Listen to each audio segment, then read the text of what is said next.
In modern Mandarin, the term Xiaoxue translates literally to elementary school, but in the historical classification of Chinese knowledge, it designates the exact opposite, the most rigorous, foundational discipline of historical linguistics and lexicography. To understand how the label for basic childhood education came to define a complex linguistic science, we have to look back to the Zhao and Han periods. During this era, Xiaoxue referred to the Li Yi, the 6 minor arts. These were highly practical, physical requirements for ancient nobility. The curriculum began with the strict execution of rituals, the playing of music, and archery. The 4th art demanded intense physical coordination, charioteering. Mastering this meant controlling heavy, horse-drawn war vehicles in motion. Only after mastering these physical demands did the curriculum turn to its final 2 purely academic arts, arithmetic and writing. Embedding the study of writing within a framework of charioteering and archery meant that ancient scholars approached language as a practical, physical skill. You had to learn the mechanics of the brush and the shape of the character long before writing evolved into an intellectual science. Between the Han period in 206 BCE and the Tang period starting in 618 CE, the empire's intellectual landscape expanded heavily into textual scholarship. As the sheer volume of written history grew, the academic definition of Xiaoxue shed its aristocratic origins. The physical requirements of archery, charioteering, and rituals were stripped entirely from the curriculum. Only the study of writing remained, expanding outward to consume the entire definition of the term Xiaoxue. To manage growing classical archives, scholars fractured the study of writing into 3 specialized branches. Because the system is non-alphabetic, characters had to be systematically reverse-engineered to determine their ancient functions. By the Tang dynasty, Xiaoxue had dropped all connotations of lesser physical skills. It had become the ultimate scientific matrix for decoding classical Chinese scholarship. The scale of this discipline is best captured by the Siku Quanchu, or the complete library of the 4 treasuries. Commissioned during the Qing dynasty, it was an imperial database designed to organize all Chinese knowledge. The compilers faced a massive bureaucratic challenge, sorting thousands of overlapping texts on linguistics, history, and behavior into strict, searchable categories. The highest tier of this taxonomy was the Jingbu, the Confucian classics. These were the foundational texts of imperial philosophy.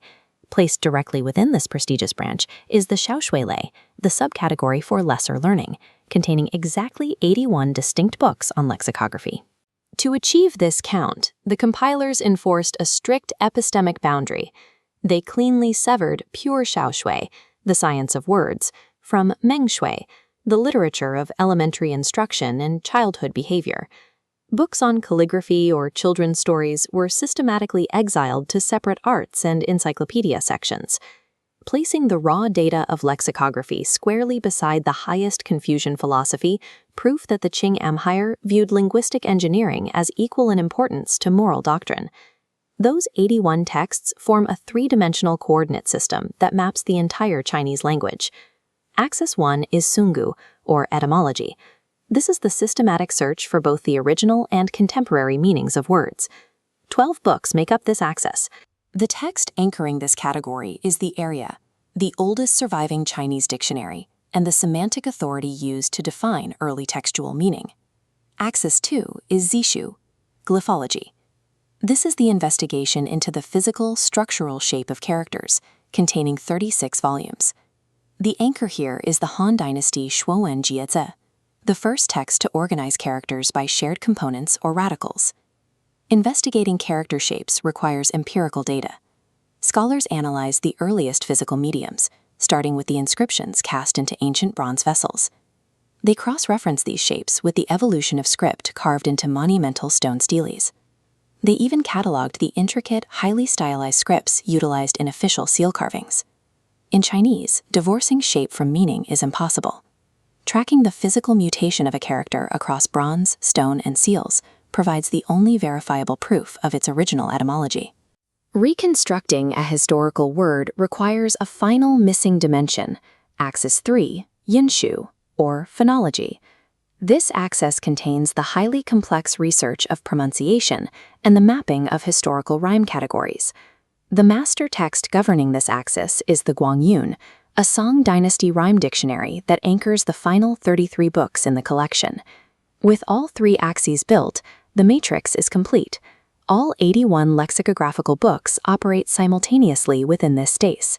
This creates a powerful diagnostic tool.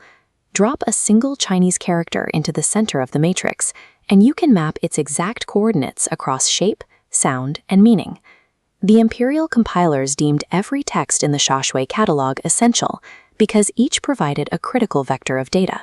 Without all 3 converging on a single point, the historical language remains entirely opaque. Traditional scholars operated under a strict rule. A character is only known when its etymology, glyphology, and phonology are perfectly synthesized. Maintaining this unbroken tripartite system required staggering intellectual endurance, surviving thousands of years of dynastic collapse and rebirth. Scholars utilized this matrix as the required base layer for all historiography and statecraft studies in China. Without the specific tools of Xiaoxue, reading the vast canon of the Confucian classics, the texts that dictated imperial law and social morality, would be impossible. Xiaoxue represents the engineering of a foundational architecture that allowed an entire civilization to communicate accurately with its own deep past. Moving from the Qing dynasty into the 20th and 21st centuries, the legacy of those 81 books remains entirely intact. The ancient 3-axis framework directly forms the architectural DNA of modern lexicographical projects.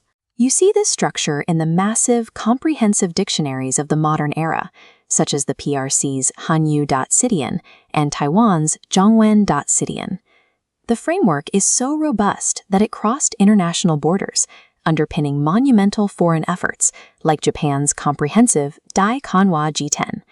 Even the ubiquitous reference tools used by millions of students today are built on this exact same structural logic.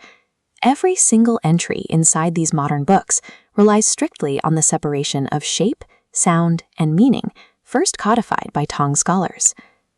The evolution of Xiaoxue demonstrates that the systematic codification of language was a primary scientific achievement of imperial China.